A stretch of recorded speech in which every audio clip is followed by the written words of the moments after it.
So my name's Ariana. I'm a member of the Coven, and much like I did for my protective layer course, I'm redoing just this beginning slide because again, things have changed, things have shifted. So we are going to just do a quick reintroduction on the slide, and then when you go to the next slide, you'll see what I've previously recorded, my lovely blown out hair and my makeup up self. So for now, you get little post-Ariat grungy Ariana right now. So this is the second part in my little beginner series that I'm trying to set up for this coven.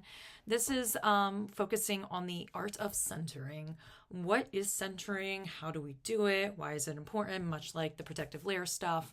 And again, at the end, I'll just go over a list of different resources so you guys can further dive into other ways of looking at centering through a blog, through a podcast, through YouTube videos, things like that. And then also provide some resources for different guided meditations that might be helpful for you. But without further ado, let's get into centering. So what exactly is centering?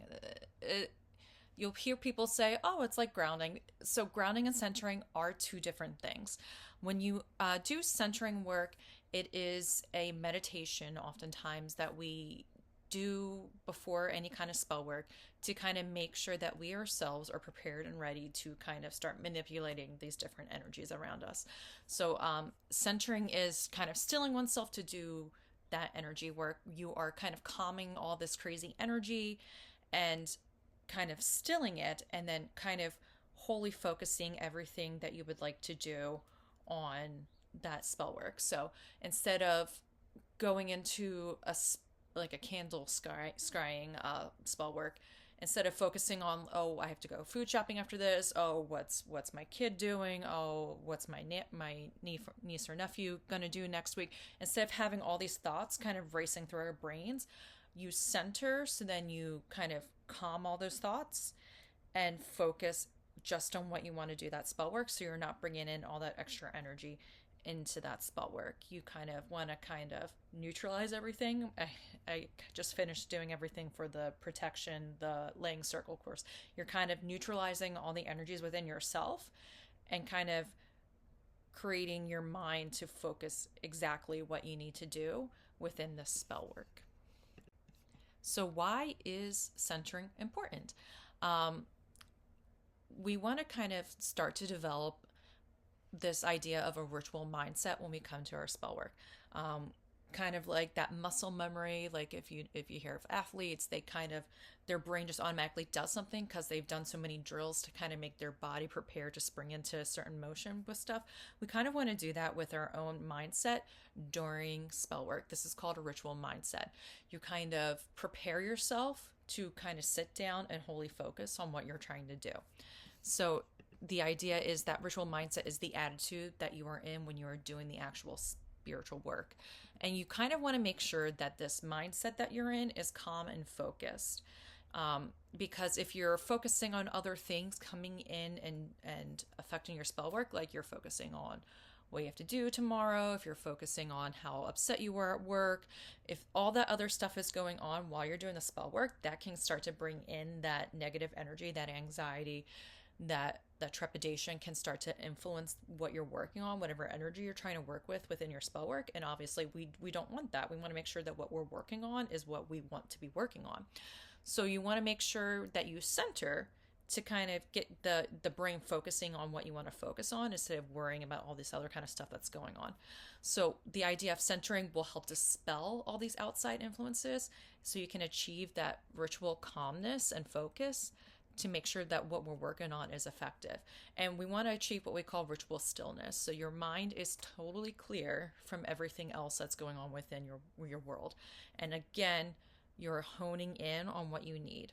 This is a little bit different than grounding. Grounding is releasing that energy, right? Releasing that busyness energy into the earth. You're kind of getting all that extra negative energy away from yourself. And then your mind, your focus is the centering act. You kind of bring yourself back to center and wholly focused on what you need to do. So that's why centering is important when it comes to our different spell work. And this is important to kind of keep in mind when you come into any kind of energy work. What's also important is you have to kind of recognize how do you personally do your magic, right? So how do you do this magic or energy work in your day-to-day practice? Do you see it? Do you feel it? Do you hear it? Or does it just kind of pop up? So things to keep in mind. If you're seeing things within your mind's eye, you can see the energy around you. When you're doing a meditation, you can see the tree blossoming out of the top of your head. You can see the roots coming out of your feet. You're probably clairvoyant. You can see things happening around you. If you hear things, like if you hear the rustling of the leaves, you hear the roots kind of digging through the grass, digging through the ground, you're clairaudient. If you feel it, if you feel the trunk coming out of the top of your head, if you feel that ball in the palm of your hand when you're rubbing things, you're clairsentient. And if you just, it's just there. There it is. It's just there. You just know things just pop into your brain, into your head, and you don't need to go through this whole process of feeling things showing up or growing. You don't go through this whole process. Your clear cognizance is just there.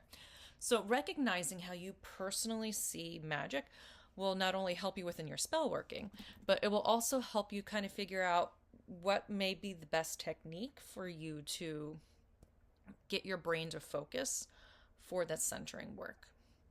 So if you visualize things within your mind's eye, maybe listening to a guided meditation will help you center, visualizing the thoughts being floating away like clouds, If you hear sounds, it might be best to do some mantra chanting, kind of focus on that one mantra and bring your entire mindset into that one thing. And then if you visualize things, if you feel things, or your things just naturally occur to you, you could probably do any of these things. But if you feel things, deep breathing exercises, feeling your body expand and retract with the deep breathing may be best for you to kind of do the centering work. So again, how do I actually center? Kind of briefly touched onto this. Again, we recognize how we do energy workings. So we kind of want to access our abilities to kind of help us center. So like I was saying, if you feel things happening around you, you feel warm, you feel cold, you feel roots moving in and out of your body, you might do best by doing some deep breathing exercises. Again, you have grounded, you have felt that energy release, but now you're ready to focus on task, slowing your breathing down and then kind of stilling your mind to focus just on the breathing in, breathing out. That will kind of help recenter, bring your brain away from everything crazy going on and come back to that one focus that you want to bring into that spell working that you're working with.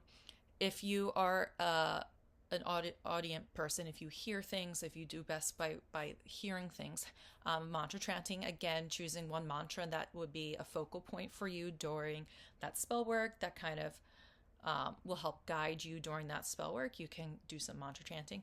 And then for people like me who do best by visualization, again, visualizing that act of a beam of light coming down and just coming down through the middle of you, and kind of, I oftentimes when I do centering, I have imagine the deity that I work with at that moment. For me right now, it's Hera.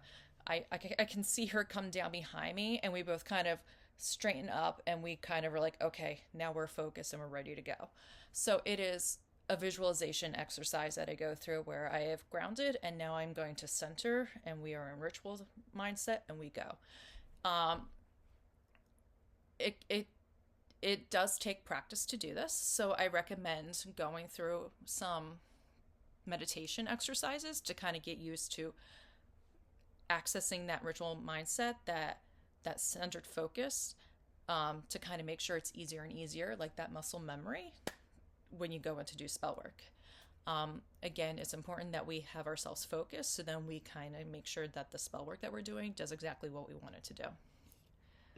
So I'm vibing. Where can I learn more? So much like I did for the protection layer course, I do have a list of different resources that you can refer to, different kind of centering meditations that might be helpful to kind of just help get used to doing that centering work. So it's easier for you to access when you're ready to do spell work. Much like I said in the layer course, this is going to be something that you kind of want to intentionally do with every practice, whether big ritual or small ritual, just so then it becomes easier and easier for you to access every time you go to do it. So if you are just, for instance, pulling cards in your room, ideally you want to ground and center, and you want to make sure you're focusing your mind on what you want to ask those cards. If you're scrying within a mirror, again, you want to ground and center. So then it's easier and easier for you to get used to centering and figure out what works best for you, and makes it easier for you to access that ritual stillness and that ritual mindset that will make your spell work a lot more effective. So I have a list of different podcasts that you can kind of access both on Apple and Spotify. I have a list of different meditations that might be helpful for you, like different videos to kind of help you listen and go through a centering work, as well as different blogs that might be helpful if you prefer to read this kind of stuff. I'll have that sent out with this presentation, so then you have different things you can kind of fall back on. I tried to find meditations that were real quick, so then it could be something as simple as you're going to bed at night, let me work on my centering meditation, so then it becomes easier for me. Or you can also listen to it during spell work, so then you have a nice centering guided meditation to kind of help you get into that centering for your moment, for your spell work. So I try to find stuff that is shorter, but I did find some longer stuff if you want to really dive into it. Last but not least, this is me. If you have any questions, you can find me on page. Again, I'm not too sure there's an easy way to contact through Patreon, but I do have a Patreon, but it's probably easiest to try to find me on Discord. I am on Discord as Prof McGee. So if you want to reach out to me through there, but I also listed my Instagram, my TikTok. If you're not on the Discord you would still like to reach out to me, that is my Instagram and my TikTok. If you would like to just send me a message on there just to kind of further discuss centering, why it's important, and need additional resources that maybe what I found isn't quite helpful for you, I can help collaborate with you, hopefully figure out something that would be quite helpful for you to kind of work on that centering work. And that is it. So go forth, work on that centering. There is going to be a different lesson focused just on grounding. I'm not 100% sure who is doing that, but again, grounding is its own thing. Again, grounding, we're releasing energy. Centering, we're just focusing that energy, and we're going to make us have laser pointed sight on what we want to do within our spell work. So go forth, enjoy. I can't wait to hear how your centering journey goes, but do not hesitate to reach out if you need any help, and have a lovely day. Bye.